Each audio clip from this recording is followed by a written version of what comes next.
Hello and welcome to the Ross Cloud Podcast. I'm your host, Car.Ross Sr. And this platform was created to motivate and to inspire in hopes that you will become a better you. You know, I like to take my time and tell everybody what's up, what's happening, hello. And I'm going to start right here in North Carolina. Stand up. Winston-Salem, North Carolina. Charlotte, North Carolina, the Queen City. Greensboro, the Gate City. Raleigh, North Carolina. Durham, North Carolina, the Bull Town. I want to make sure I give a shout out to those over in the coast of North Carolina. A shout out to everybody, all the surrounding areas in North Carolina, Virginia, Boston, Mass, Brooklyn. Man, thank you for listening. Philadelphia. Thank you guys for tuning in. Brussels, Belgium. Bonjour. Thank you for tuning in. Thank you to Russia. The few listeners that we have in Russia. I know everybody's like, why you gonna say Russia, man? Well, they listening. And free Brittany Griner. And we continue to pray for this war in Ukraine and Russia. We continue to pray that these things can be rectified so that we as a world can continue to coexist with each other, whether we agree or disagree on different political things. So Malaysia and India, Africa, Senegal, Africa. Over on the West Coast in Detroit, Chicago. Thank you guys for listening. Down there in Houston, Texas. What's up to my peeps down in Houston, Texas and San Antonio, Texas? Howdy doody. So listen to everybody that's listening to the Ross Cloud Podcast. Thank you guys for listening. Virginia Beach. Man, thank you guys for listening. Really do appreciate it. Listen, we're going to go ahead and get right on into it. I want to make sure I give a shout out to my special co-host, Mr. James Woo Washington. Woo, woo, woo. He done switched it up. What's good? Yes, sir. Yeah. You know what I thought about when you said that? What's that? Jeffrey Osborne. Can you whoa, whoa, whoa? That, and I also get it from, I think it's Martin. Woo, woo, woo. Yeah. That's yes, where I get sir. it from. So, before we get into the show, sure. My nickname, it comes from, shout out to Brandon Stokes. He in Aberdeen, Maryland. He gave me that nickname. So when it stuck with me, my senior year of high school, whenever I played football, so we used to call each other's names out. And there was a few of us that had our own little chants. Yeah. And mine's was one of them that I really remember. Mine's as well as Anthony Blunt. Okay. That's his name. We used to call him Fat Albert. Okay. Fat Albert. So he used to be like, hey, hey. And then whenever they would call me, hey, yo, where my man Woo at? Yeah. And I used to respond, woo, woo, woo. So I think I'm going to stick with that right there. I tell you, man, we got that call and response down pat. Yes, we do. That's just embedded in us as a culture. That's right. That is us. Response, culture. Right? Culture. Culture, all man. culture. It's all exactly. culture, right? That's right. So I want to say something. We do our African Connection on Thursday with Mr. Femi Ashiwana. That's right. And a couple of times during that episode, I had to make some corrections because I didn't want people to think that I didn't know what I was talking about. But I said the country of Africa, but it's the continent. That's right. Of Africa. I made an error in that. Mm-hmm. And I made it a couple of times. I kept making it, right? You're not the only one, though. Thank you. You're not the only one, so you're good, man. Yeah, and I kept saying the state of, I think I might have said the city of Nigeria or something. I don't know. It's the country of Nigeria. Exactly. And people Lagos, don't understand how big Africa is. It's huge, man. That's why they say the continent, and then that's why you have to call each country by its name. There are countries. Come on. In Africa. Yeah. You need to sit in on that Thursday. Femi, Nigerian, so he's Nigerian. From the country of Nigeria. Exactly, which is on the continent of Africa. Exactly. Africa is huge. When you look at it on the map, it's huge. It's huge, man. But they've misled people for many years because they purposely make Africa a specific size on the world maps to make it seem like it's so small. But it's not. It's huge. But people don't understand how many countries can actually fit inside of Africa. Bro, when I'm going to tell you, man, and we'll get into our topic, but this is a great segue. Gotcha. As we talk about our kingship and queenship. Absolutely. And who we are as a people. But when talking to Femi, man, he was like, it's 223 million people, like, just in Nigeria, bro. And I could be off a little bit in my numbers, but we're talking about millions of people. Just Nigeria, fam. So that's a whole nother conversation that we can. It's a segue to us going so many different ways with that, right? You got that many people, right? On that in that one country of the continent, right? We haven't even touched all the countries. I'm gonna say this, and then I guess I'm gonna let you lead. Okay, yeah, go ahead. Imagine this. Imagine if the continent of Africa plus the surrounding continents that house people of color was to come together and take over this world. I'll leave it at that. Well, we'll just leave it like that. I'll leave it at that, man. But I promise you, it ain't a game. I promise you. Yes, sir. Not a game. Yes, sir. Yes, sir. Yes, sir. Yeah, man. Yeah. Because again, listen, 230-something million just in the country of Nigeria. That's a lot of folk. A lot of nations was birthed out of there, right? That's why they scared of us. Okay, then. All right. All right. We're going to save that conversation for Femi. Exactly. On Thursday. Yes, so sir, you guys yes, make sure you tune in on Thursday. And so what we're going to kind of talk about today, we're going to talk about us as black folks. And again, these are our opinions. That's right. So whether you agree or disagree, that's okay with us.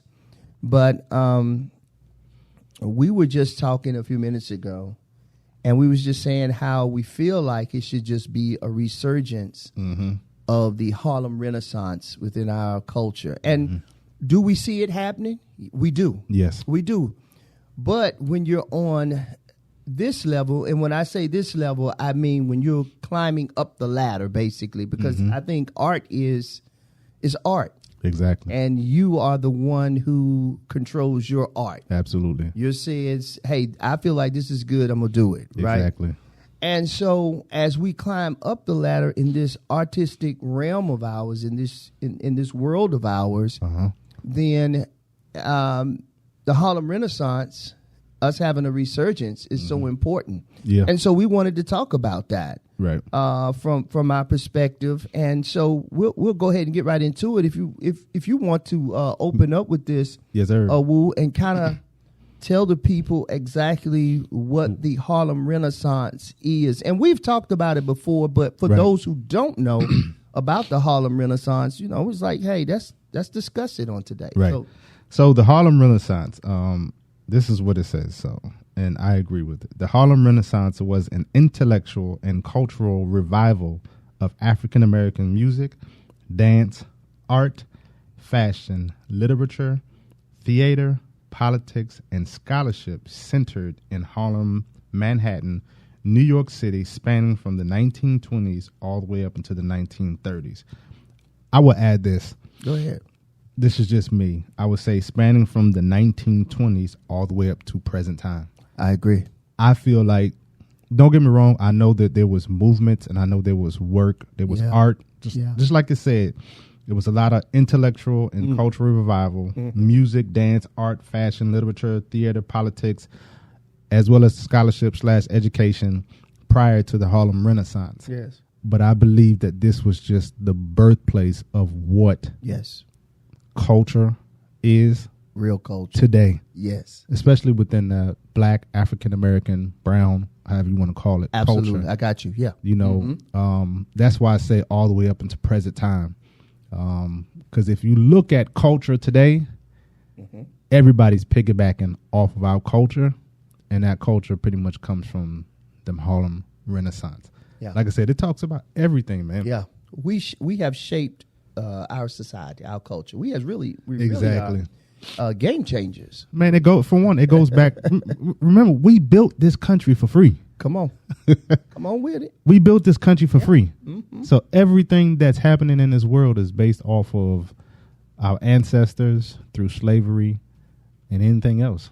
Yeah. So, again, when we're talking about what culture is now today, the Harlem Renaissance is what shaped it. I mean, even from, like, when I think about the Harlem Renaissance and I look back and I look at it from today's standpoint, I look at all the different festivals that we have out here. Yes. Let's talk about speak on it. We got Broccoli Festival in DC. You got the Roots Picnic in Philly. Yes. You got Jay-Z's, I think it's in Jersey, the Made in America. Come on, talk about it. J. Cole out here in North Carolina. That's right. Dreamville. Yes. Pharrell Williams, he has the Something in the Water in Virginia. Yes. And I'm pretty sure it's a host of other festivals out here in this world today that have been inspired by the Harlem Renaissance. Because whenever you look on social media and there's one of those events that I just talked about that's out there, yes, it talks about everything. Yes, sir. You're getting educated while you're at these different fests. Yes. You get to see different fashion styles, fashion statement. Of Yes, course, sir. it's about music. Yes. So you hear all styles of music that was created by the black culture or brown culture, however you want to call it. Yes. Dance, even art, even theater. Talk about it. Here in Winston, yes, the Black Theater Festival. Black Theater Festival. We can't forget about that. It's coming up next month, right? Coming up next month. Next month. Yes. So that's a big thing in big Winston. Thing. So, big thing. Stuff like that, I feel like it all piggybacks off of the Harlem Renaissance. Yes. So I think everybody who has a festival today who's doing something like that has to give a big shout out to the Harlem Renaissance for starting and continuing. Again, I say it's still happening today. It's just worldwide. It's just nationwide. Yeah. It's a culture that's based off of the creative gifts, talent, and purposes of black people. And see what happens with that. I love that. That was a great segue for me to go into what I'm about to say. Word. Even with those different events that you're talking about, it gives those young budding vendors, entrepreneurs to set up shop outside of those huge events. Absolutely. Which again, we're talking about the Harlem Renaissance and the resurgence that we see, or for we would like to see more of. Let's say that. Even with those, even when we think about the pop-up shops. Oh, yeah. How did I forget about that? Man? No, you're good. You're good, because it was a great, what you stated in the beginning was a great segue for us to talk about that. Absolutely. How did I when forget you think about pop-up shops, when you think about, like, hey, let's say, for instance, if I was in like this huge building, right, and I owned it. Even with what Pastor Jamal Bryan is doing down in Atlanta, well, he's doing a Black Wall Street in the mall. Gotcha. I'm not real sure on it, but it's all black entrepreneurs set up. It's a resurgence, and we see it. We see it. You want to know what I kind of give credit to as well? COVID. I do too. COVID pushed. It did push a whole bunch of people. And what I say it did was COVID pushed faith and trust back into people, our people. It did. To get back to that element. Get back to the essence. Yeah. I got you. Because a lot of people was out of jobs. They didn't know how they was going to make money. But they tapped back into, again, those gifts, talents, purpose that, we were all created to live in and do. Absolutely. Now, everybody got LLCs. Yes, sir. Operating, pushing, and just doing things. Listen, as we talk about it, we are actually walking in that. We're walking in those shoes ourselves. Facts. You know what I'm saying? I think about Ross Cloud Podcast. It's a CNS thing, which is our parent company. That's right. When I think about us partnering and collaborating with Lunchbox Dreams Media LLC, yes, sir. I think about how we are collaborating. We're doing exactly what our ancestors did before us. Exactly. Because we understand that, hey, listen, man, I might be able to do this, and I can give you this. Mm-hmm. I have talent. I have the ability to do this. I have the ability. Well, shoot, man, I can film it. Exactly. I can shoot it, man, and we can do this. And we see it happening all over. More creatives, more movie writers, filmmakers, right. and writers. Absolutely. They're coming to the forefront because they're starting to do it themselves. Exactly. And that's exactly what they did back in the Harlem Renaissance. You had exactly what he just clubs for jazz musicians, yes, poets, yes, people like Langston Hughes to be able to express and share, yes, his gifts and talent. What's the name of that club? I think they had Cotton Club. Cotton Club. Cotton Club. Yes, sir. So imagine, and it was such a classy place to go. Exactly, it really was. Man. So imagine if the owner of the Cotton Club said no to all those jazz musicians and singers. Ellington. Yes, classics, history, man. I can't even imagine what that would have been like. Exactly. I don't. I say the Cotton Club is what to a lot of black owned record labels. Yeah, is today. I agree. You are opening lanes for other black creatives. Yes. To do something. I will even go a step further. Mm-hmm. And I'm not just saying that because I actually worked with him, but G. Davis Productions. I was just listen, man. I was just about to say him. I don't think people really understand the magnitude of what he's doing. Mm-hmm. But again, we're talking about the Harlem Renaissance. Absolutely. Right? Even when we think about what G is doing, we have to think about other creatives also, because we got a lot of playwrights here. Right. But when I look at what he's doing from transitioning from theater to film and doing it on a large scale, that's right. We have to sit back and we have to say, wow, he's tapped into what our ancestors were doing absolutely a long time ago. The only difference is us in the South, we were migrating. I'm using the right word? Yes. Yeah, migrating up north. Mm-hmm. And so it gave us the ability to express ourselves. Absolutely. Even when you think about what Master P did. Oh. You know what I'm saying? Jay Prince. Oh, when you think about all of those guys, when I think about what we actually see happen, what we saw happen in front of our eyes in the early 90s, Master P, No Limit. Yeah, well, Swisser House. 90s, we think 2000 eras. Yep. Yeah, when we think about Swisser House and Jay Prince and Master P. Right. When we think about 8 Ball and MJG, yep. A lot of people wasn't thinking about that. When we think about UGK, Underground Kings, we think about independent ownership, right? Mm-hmm. When we think about all of that, man, we have to sit back and man, I even go as far as people like Spice One over on the West Coast, exactly. 40, exactly. Rapping Forte. Exactly. A lot of people might not know about these guys, but Sugar Free over on the West, man. All those cats, man, were trailblazers. Absolutely. In what we see now, but the only reason we didn't hear about it because we on the East Coast. East Coast, exactly. Exactly. But these guys were doing big things. You can't forget about the East Coast. No, the East Coast either. Yeah, remember, it started in the Bronx. It you know did. What I'm saying? Yeah, I'm with you. As far as hip hop, that aspect. I'm with you. So I was just showing homage to those Southern rappers that even Outkast, and even about Babyface and L.A. Reid and what they were doing down there, man. Like, absolutely, it was crazy. Yeah, but of course, we cannot forget about New York, because New York was the reason why. I mean, you can't take that away. You got Sugar Hill, Grandmaster Flash. Come on, man. You got Kool Herc. You got all these people that created a path. And they don't get their flowers today, man. No, they don't. And no, now I'll say this. I'm grateful and thankful that we have drink champs We have that platform that show a lot. But I'm still waiting for Roxanne Shante to come on. Yeah. I am, man. I'm waiting for that. Did you get the chance to see her movie on Netflix? Yeah, I did, man. It was beautiful, it was man. dope. I love it. And I didn't even know that. Yeah. She went through all of that. Yeah, man. So there's a lot of things that we can watch and we can understand. Absolutely. The birthplace was the Harlem Renaissance. Let's take even in the film industry. Let's take a look at somebody like Gordon Parks.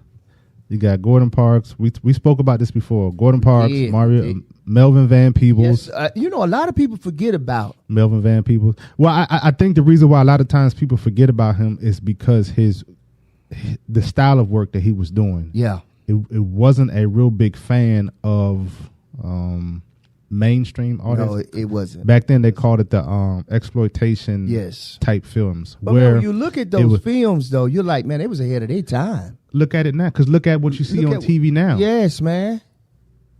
Look at what's twerking. Come on, man. Violence. Yeah, you know what I'm saying? So he was ahead of his time. He was ahead of his time. So you got to give him his much respect, and then all the way up into people after him, such as Spike Lee, Mario Van Peebles, Melvin Van Peebles' son. Yes, sir. So you got to look at people like that. Isaac Hayes. Oh, come on. What? Who helped shape who Shaft is. Yes, you know what I'm saying? So music, yes, sir. Yeah, so you have to pay attention to people like that who created lanes. Yeah. And all this was spawned off of the Harlem Renaissance, man. Yes, sir. You know who else I think about? Barry White. Oh, man. He don't get enough credit, in my opinion. But Barry White, if you listen to, I got his album, his album back here on wax. Right. I got it back here on wax. He got the vinyl. Yes, sir. I got that vinyl. And man, right. So if you sit back and you listen to it, you're like, wow, this dude was playing in tune. Yeah. In tune. It was crazy, Facts, right? Man.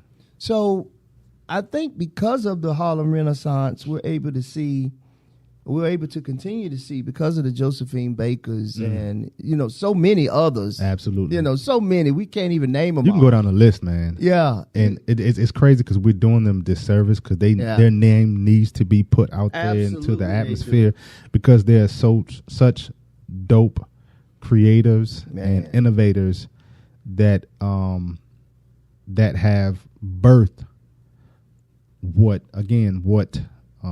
culture is today as far as entertainment in all aspects. So yeah, it's a lot of names, man, that we can. You got a couple names over there that you want to spit off? You know what? I actually do. There's one.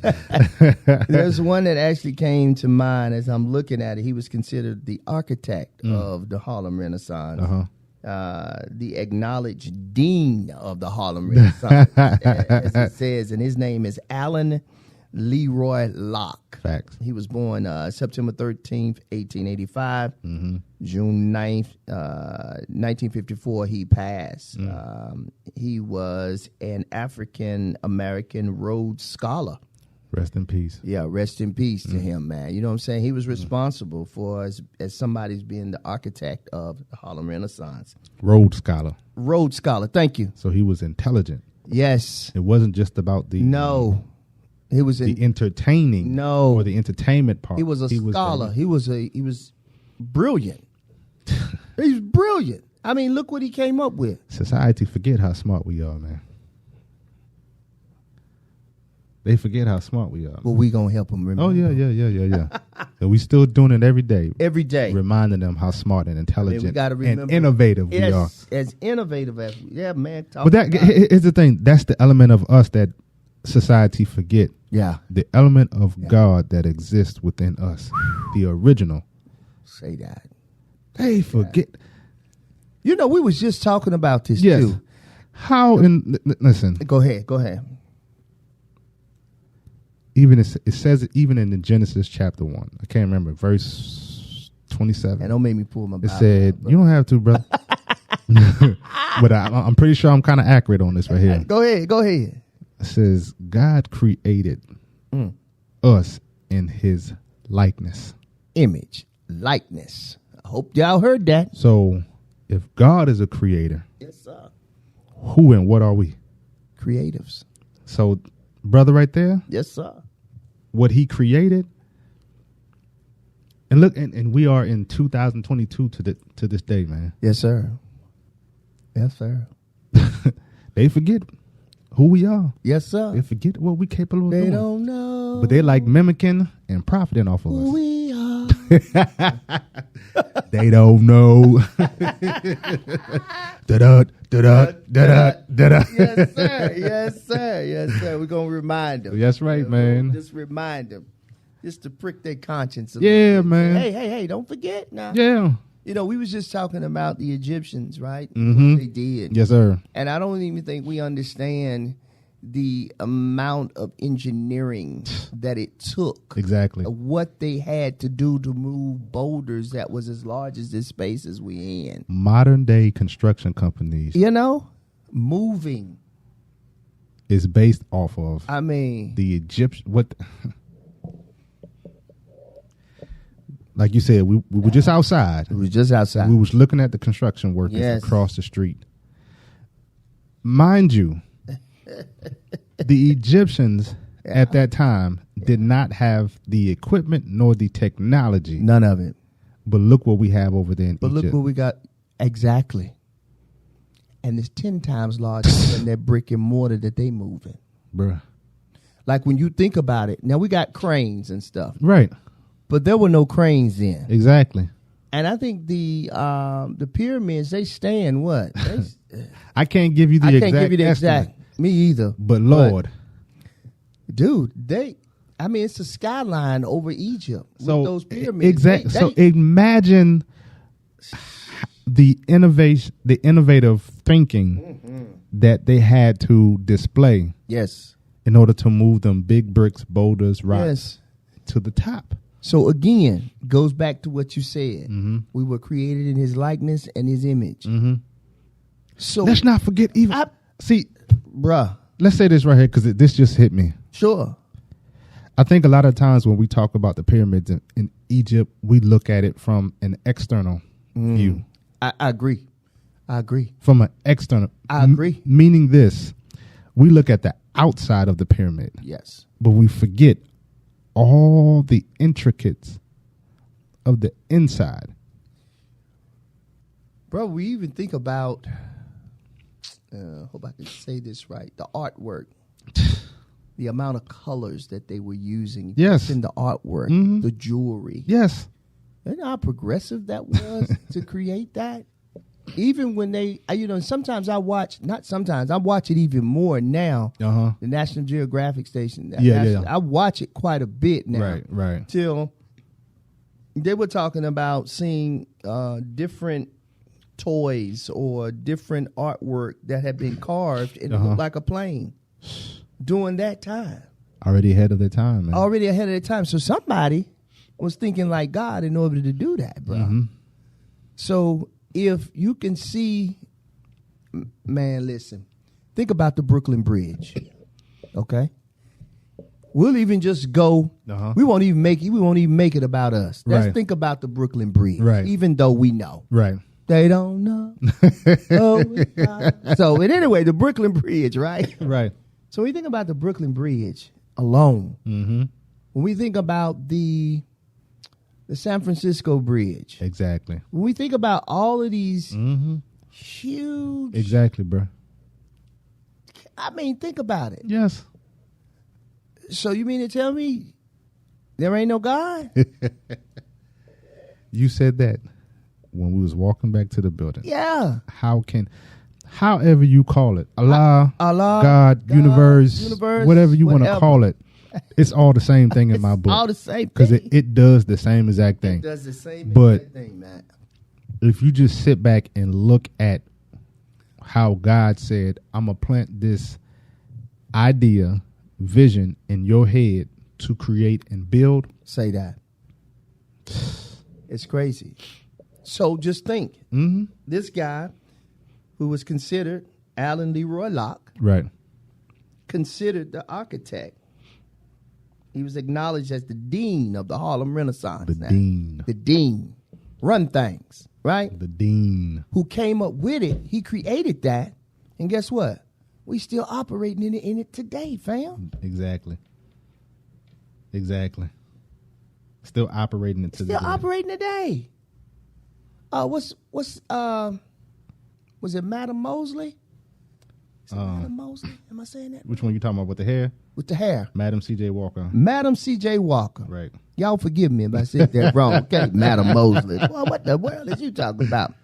Madam C.J. Walker. With the hair product. With the hair product. Right. So now here we are. She did that. And we got to remember Mr. Dudley right here in Greensboro, North Carolina. That's right. So we got history all around us. Absolutely. Let me take it a step back. Come on, go back. Dean. We have to look at that word. Let's look at the word dean. We're not going to disrespect him. Not at all. One, he was a dean, Rhodes Scholar. Yes, We're sir. not going to. Definition. Come on. The head of the chapter of a collegiate or cathedral church. Here's another one. The head of a division, faculty, college, or school of a university. Mm-hmm. A college or secondary school administrator in charge of counseling and disciplining students. Come on, put some perspective on. You got to put some respect on that man's sir. name. Yes, sir. Yes. You got to put some respect on that man's sir. name. Yes, sir. Got to. Yeah. You got to put some respect on that man's name. Because we walking in it. We operating in it. Absolutely. Yes, sir. But yeah, to go back to what you were saying, creating. Yeah. Like I sit back and I think about what you said concerning you and I. Yeah. Oh, yeah. Ross Cloud, that's the CNS thing. Yes, sir. Lunchbox Streams Media Group, LLC. Yes, sir. We're collaborating. God came and said, hey, Ross, this is what I need you to do. Exactly. This is your path. Here. Yes. I'm going to give you the bricks. You got to lay it. He sure did. You got to lay it. And it was so profound. Mm-hmm.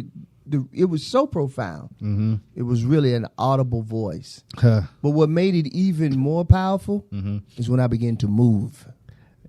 When I began to operate in faith and actually walk it out. Mm-hmm. It was powerful. A lot of people don't pay attention to this one key thing because they like to quote the scripture Hebrews 11:1. Faith. It's going to come to me. Faith is the evidence of things hoped for. Come on. Of the things not seen. Correct. So people quote that one, right? Yeah. Oh, yeah. But they forget James. Oh, yes, sir. What is it? I can't remember. James something. We don't claim to be theologians. It's about this right here. Mm-hmm. People forget this because in scripture it says faith without the works is dead. There cannot be no creation without the works. We got the work. You can believe it. Oh, you can see it. But you have to have the works behind your faith, which turns into manifestation. Yep. That's so true. Laying the bricks. God said, hey, I'm going to give you the bricks, but you got to lay them yourself now. Right. And and that's what it's all about. It's all about going out there, putting the action into your faith. That's going to allow you to create. And this is what all the individuals are part of the Harlem Renaissance. Even the dean himself. He had to put the work in. Yes. To do that. Let's talk about the work though. Oh, let's talk about it. Imagine the work that they had to go through back then. It's even easier for us now. It is. Even though we're not accepted, we are accepted exactly in society today. Exactly. I agree with that. But back then, 1920s, 1930s, it was extremely hard. I'll even go in further. Let's think about Black Wall Street. Let's think about Wall Street. Black Wall Street in Tulsa. And then right down here in Wilmington. What happened the massacre that happened in Wilmington. Exactly. We know the brilliance of us as a people. Mm-hmm. And we also know the fear of our counterparts. They fear that. They fear a black planet, man. Yes. As PE, Public Enemy, has said it on so many times, the fear of a black planet is really the fear of it. But yes, it is. We see it happening because we have we have a very, very diverse society today. Yes. You got black and white together. Right. You have Hispanic and white. It's still brown and black. Yep. Indians marrying Caucasian women. So the mixing of our society is technically brown. Colored. Black, colored, as they want to call it. Yeah. Colored.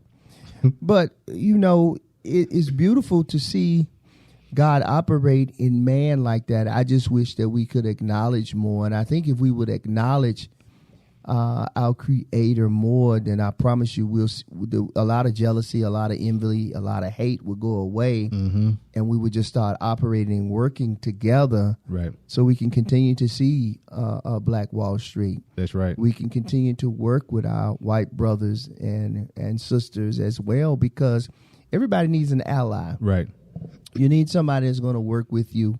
But here's the thing. We got to do our part, too, what we was just saying. Absolutely. You got to have integrity. You got to have character. There's a lot that comes along with what Mr. Locke did. Right. Yes, he had faith to believe. He worked it out. But there was a great deal of responsibility and accountability that came with this. Yes. And we've got to remember that, too. Yes. And we also, like you just said, we got to know that God is in us. He's with us. Right. We operating in his likeness and his image. Absolutely. We can't lose. You can't lose unless you just don't move. So you got, Facts. you got to move. You can't lose. You got to move, man. Yeah.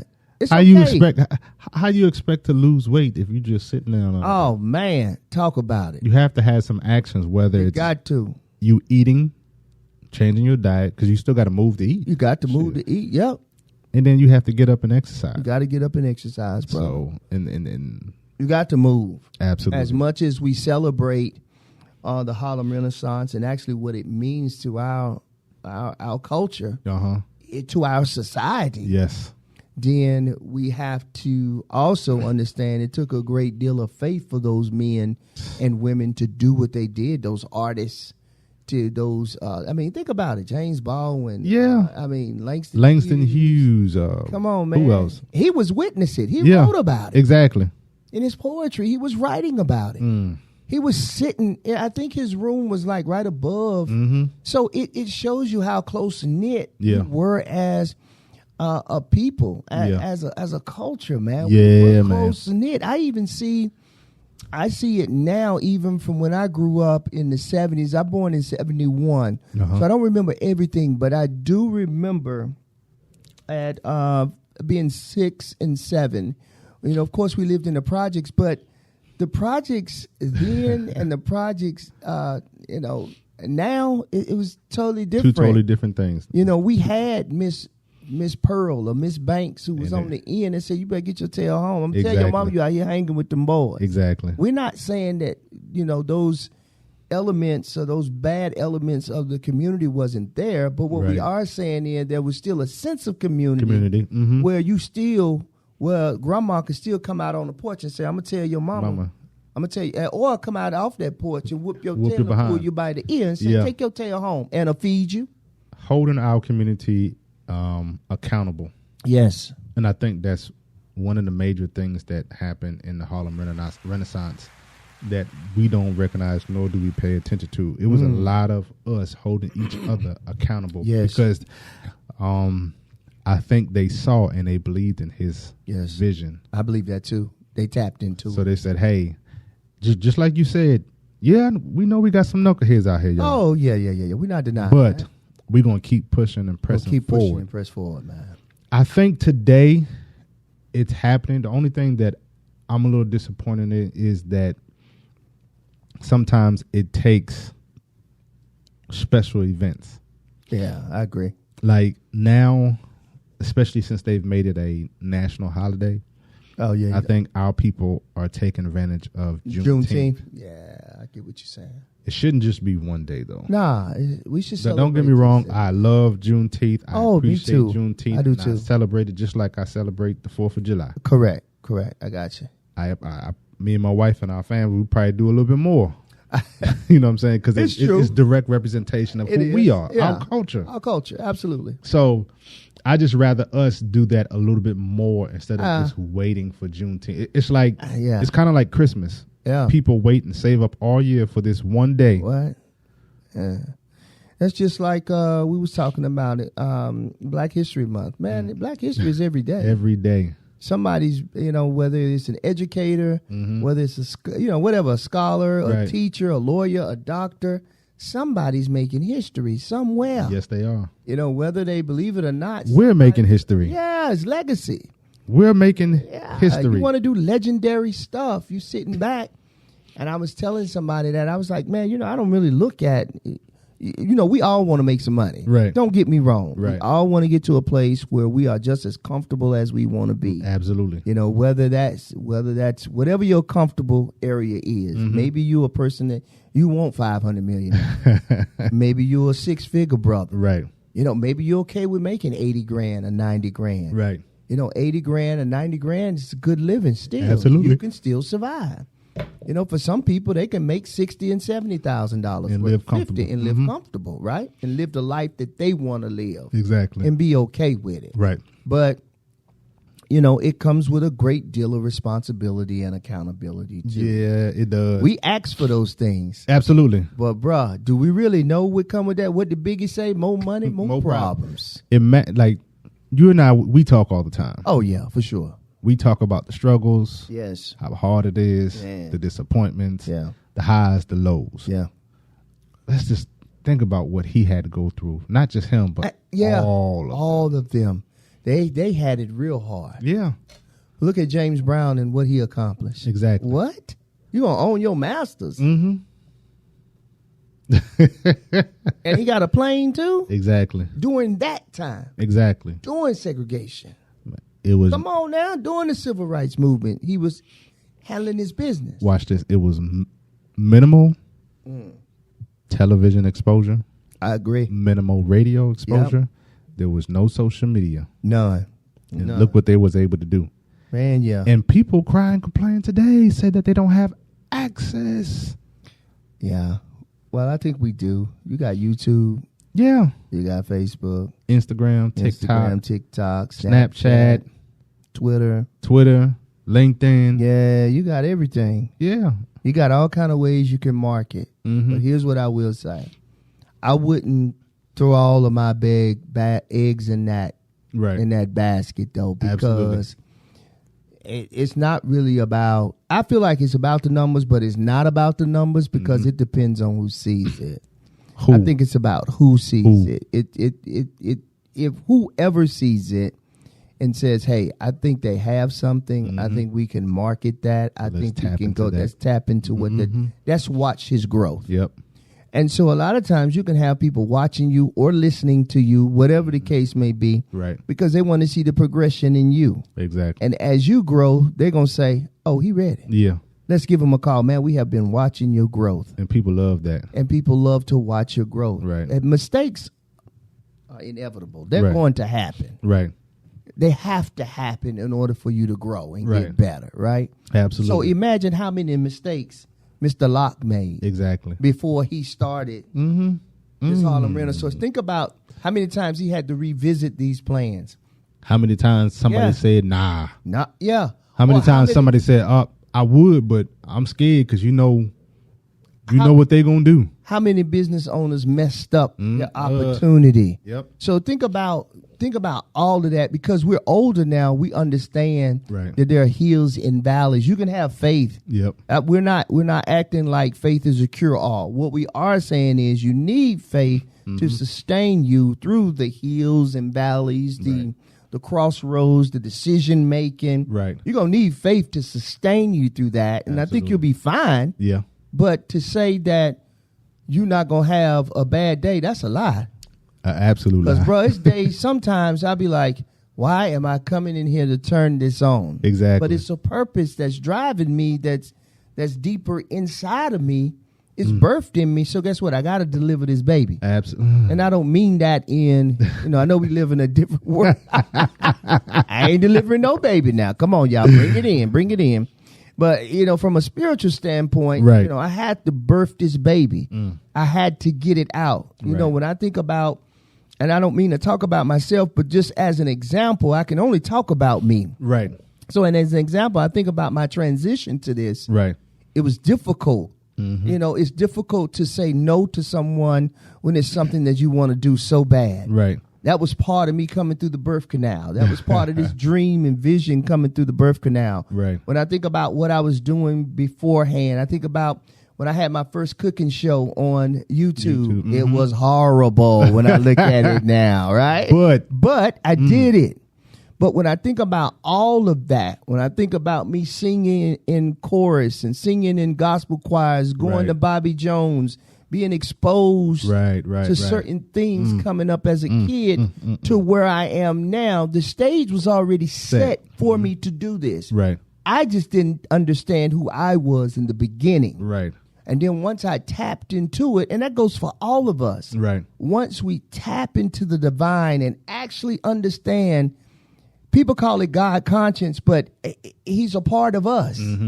We're made in his likeness and his image. We're supposed to think outside the box, fam. Exactly. Because he's great and he's large. So that's right. What make you think I'm going to think small? So I think once we tap into it, we going to get it. Woo. Look at what he did. I was just about to say that. Look at what Mr. Locke did. And we walking in it. Exactly. Come on. That's why I said earlier when I read it, that's why I said it's not just from the 1920s to the 1930s. No, it's all the way up until present day. Yeah. That man had a vision. He had a vision that said, I'm going to push and promote our culture. Yes. All the gifts and talents that we're capable of doing. Tyler Perry. Come on, man. We said something about G. Davis, but look at Tyler Perry, too. That studio that he had. Come on, man. You know what I'm saying? And Come on, bro. And it's more people, more black people coming out with. Let's take a look at Kevin Hart with his Laugh Out Loud Network. Yes. We're doing a podcast. We're doing a podcast. Let's look at Charlamagne the God. He's created his own network, the Black Effect Podcast. Yes. Where that's his goal, is to promo and push black podcast. Absolutely. All that stems from this man's Harlem Renaissance vision. But again, if we don't realize and understands who we are as kings and queens, absolutely, we will never get it. Absolutely. We were created to do great things. And that's why it's very important. I can't even think of the word, because we were trying to figure out this word before we started the podcast. Okay, and I'm still, but that's why it's still important for us as a culture, as a community, to keep pushing to come together. Yeah. Because again, man, that Harlem Renaissance. Yes, sir. Again, I have a daughter. Yes. Who wants to be a model.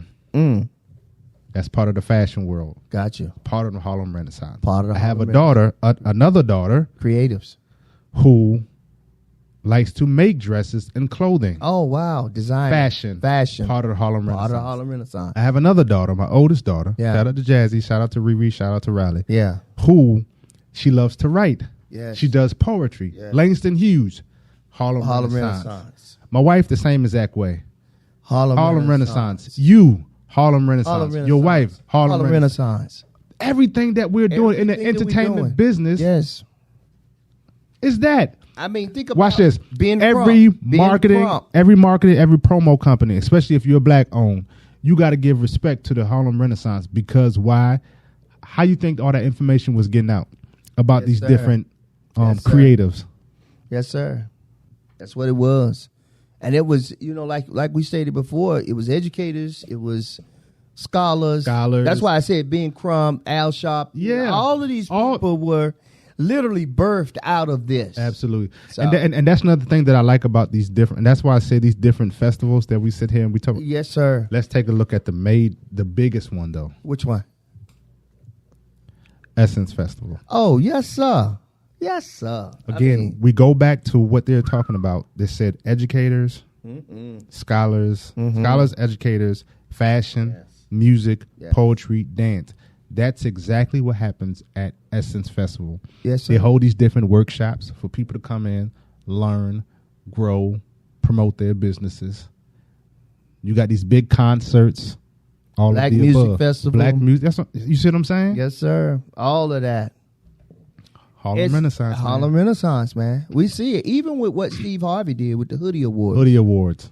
I don't think, does he do it? I don't think he. I don't know if he do that, but I would definitely encourage him. I wish, because me and my I know me and my wife, we sat down, we talked about it. Man, the Hoodie Awards was all that. I definitely would have went out there to the Hoodie Awards. Man, what? Yeah, it's crazy because when I first started watching the Hoodie Awards, and I seen one of the videos. Mr. Harvey, bring that back, brother. Yeah, Steve Harvey. It was this guy from D.C.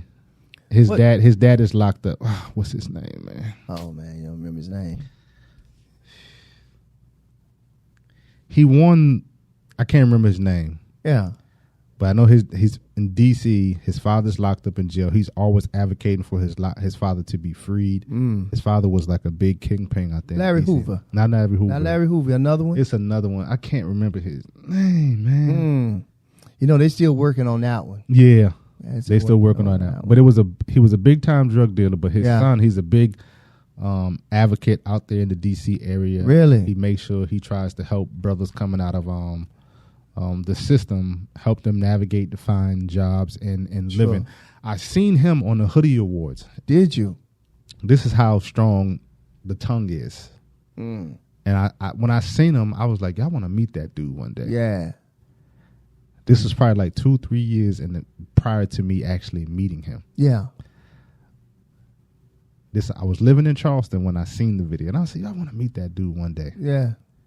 And see, the name starting. It's Tony something, but I can't. It's gonna come to me. Okay. But I said I want to meet him one day.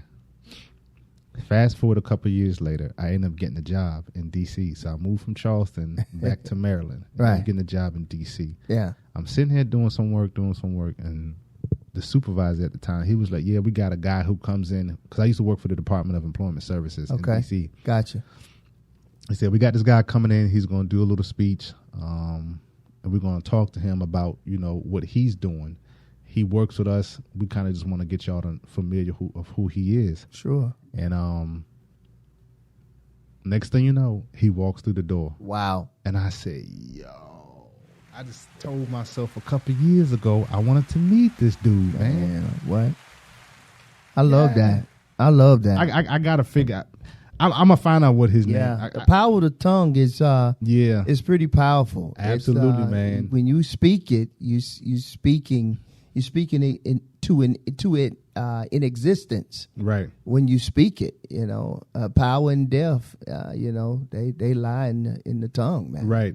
So you can speak life or you can speak death. That's right. Over yourself or a situation. Absolutely. I totally agree with you. I get choked up every time I walk in here, Woo. Really? Yeah, every time we turn this equipment on and we sitting here and we having a conversation, we doing the podcast. Right. Although I know it's greater than this, I feel like this is my greater because I'm just so happy. It brings me so much joy to do this. Right. I can't say that every day I have good days, right. But there's so much gratification in knowing that I started something from my home. It started with a thought, right. And then I worked through a nonprofit organization, right, through the works of another man, right, Aaron T. Jones, Jet right. Black Empowerment Foundation, Pod God, right, that's to right.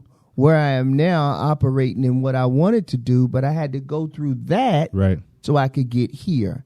And I think we miss that sometimes. It's so crazy because we both got the same journey. Yeah. Yes, I do more of the video and photography stuff. Yeah. But because that's where we met at. That's where we met. Right? And look where we are now. We both had to go through that to be able to get to where we are. Yeah. Now. So when you think about it, it's like, wow, I had to go through this so I could get to that, so I could get to this. And so when you think about the journey, it was worth it. Well worth it. It was well worth it all. Even the ups and downs, the trials and tribulations, the disagreements. That's right. The whole, everything about whatever you're going through, when you get to where you're going, it's worth it. Right. Tony Lewis Jr. Tony Lewis. No, you're fine. Tony Lewis Jr. And his father's name is Tony Lewis Sr. His father is still locked up. He was a big time kingpin back in the days in D.C. area. Got you. And just like his son and a lot of the residents out there in the D.C. area, we feel like he should be freed by now. I feel like he's learned. Same thing with Larry Hoover. They both learned. They both understand. And they both still doing work. They're doing work behind bars to help out. But Tony Lewis Jr. was the guy who received the Hoodie Award on Steve Harvey from Steve Harvey Morning Show. He won the Hoodie Award. I seen him on the Hoodie Award, and I said, I want to meet him one day. A couple years later, I ended up meeting him when I was working at the Department of Employment Services in Washington, D.C. Wow, that's beautiful. Yeah, the power of the tongue, man. That's an amazing power of the tongue. Power of the tongue and the power of a thought. I feel like whenever a thought comes up to you, I feel like that's God speaking to you. Yeah. Pricking that conscience, man. Yeah. It is. Speaking that conscious mind to make you think about it, but also get to moving. Yeah. And know that there may be some steps, there may be some places that you have to go that you may not want to go in order to get to where you are now. When I think about this journey, there were some things I didn't want to do, but it was necessary for me to do those things just so I could get here. Right. And this is home. Right. This is a comfortable place. This is familiar because it's what I thought. Mm-hmm. So I'm comfortable in this position. So I just absolutely love that. I want to read something else that as we refer back to the Harlem Renaissance, but also the resurgence of what we see happening in our community with the thought of the Harlem Renaissance. Right. So I'm going to read this to you to give us even more understanding of the Harlem Renaissance. So it says right here, the northern Manhattan neighborhood of Harlem, it was actually meant to be an upper class white neighborhood in the 1880s. But rapid overdevelopment led to empty buildings and desperate landlords seeking to fill them. In the early 1900s, a few middle-class black families from another neighborhood known as the Black Bohemia, which we all are familiar with, moved to Harlem. And other blacks followed. Some white residents initially fought to keep African Americans out of the area, but failing that meant many whites eventually fled. So it's almost like a reverse thing we see happening because of gentrification happening now. It's pushing us out, but we've got to figure out how can we move in those, because that's all the Black Bohemia did. Not necessarily move now. How can we figure out to keep our people to just stay there? Correct. We need to keep our people to stay there, and we need to learn and figure out how, as a community as a whole, but also as a nation, because the government need to step their ass in and fix shit. Man, you got go overseas and fight all these different wars and help everybody out. Over here. But you can't fix no damn neighborhood. Excuse my language. No, you're fine. No, because no, I need to stop because you don't want that on the radio. Correct. So I apologize. Yeah. But they can go over there and they can help out so many different countries with their issues and their problems, but y'all can't lend a helping hand to these black neighborhoods and help fix it back up. Correct. They don't want to do that. They want us to tear them down. Yes. And then move us out, kick us out. Yeah. Bring their people in there. Yes. And then fix it back up and make it look beautiful and luxurious. Let me say this to you. I thank you for the amount of respect that you show me. Word. But I respect your passion. And I respect what you're doing. My biggest thing is I just don't want the F-bomb, the B word, the M. I don't want anything that's going to be considered very, very disrespectful. Gotcha. But a damn, a hell, a shit. Gotcha. I'm not going to really trip about that. But I appreciate the amount of respect, brother, that you're showing me. Word. And the reason I said, no, go ahead. I didn't want to stop, number one, your thought process. And if you had said the other words, I'd have said, hey, man, I know you would. I would have. But there are certain things that I can tolerate. But I also understand the human brain and the human mind of us, sometimes in our passion, we get caught up. Yeah. That's part of our creativity too as well. Yes, sir. So I'm not going to fault you for saying damn or hell or damn. You were in a moment of passion. You were a moment of thought, and I wasn't going to interrupt that. Yeah. Only time I would have interrupted again. I would have went too far with if you would have went too far to say, all right, my brother. But I think most of this world and this society can kind of understand when you go to a passion level. They can understand vulgar and they can understand passion. Right. I felt passion when you were speaking. I could see it in your eyes. They're not privy to it. Go ahead, brother. It's so serious, man, and because it's disheartening, it's sad because it's not just happening with gentrification within the neighborhoods, but it's happening with our culture. Yeah. They're trying to come in and take over our music. They're taking over our the way we do music too. Black women have been wearing their hair in cornrows for how long? Oh yeah, let's talk about the crown. But as soon as Kim Kardashian put it up on there and then she renames it, yes sir, all of a sudden, that's a fashion statement. But when black women or black men wear their hair in cornrows or even locks nowadays, or back in the past, it was such an issue. I'll make you guys look animalistic. You guys look rugged. You look broke. You look dirty. But soon as Kim Kardashian comes on there and she says something like that, or she does something like that, it's a fashion statement. It's a trend. Or if a white person does the same exact thing, it's a fashion statement. It's a trend. Yes. It's just like, come on, man. Like, y'all are not about to come steal our culture from us. So that's why, like you said, I am passionate about it. For one, I'm a black man. Absolutely. I have a black wife. Yes. I have black children. Yes. I have a black mother and father, Yes. black siblings, black friends, all of that. Don't get me wrong. I have people from other cultures too. Sure. You know what I'm saying? Yeah. I like them. I love them too. Sure. But I am who I am. Yeah.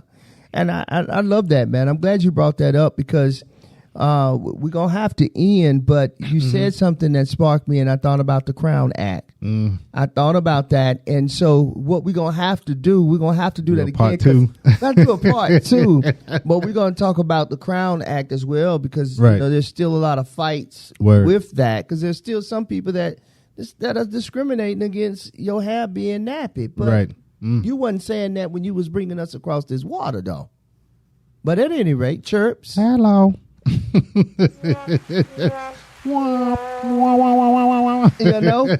So all I'm saying is easy, chill, just relax. Word. So I think that this conversation that we had, it's going to be one of many. Word. Because I don't want people to think that just because this is inspiration and motivation that we don't touch on things that affect us directly in our society. Absolutely. Because we are conscious enough, we are smart enough to know that there are other issues that plague our community. Right. But this is just one vehicle that we'll continue to use to push inspiration and motivation here at the Ross Cloud Podcast. And again, thank you guys so much for listening. Can I make a commitment to you today? Come on. I already have the commitment to come to you on Tuesday. Yes. But I want to make this a commitment to you. All right, right on.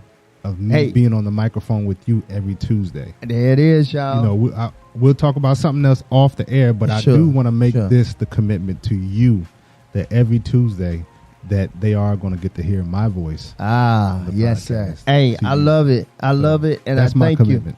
Hey, you guys heard it right here first on the Ross Cloud Podcast. Listen, there's so much more that's going to come for the Ross Cloud Podcast.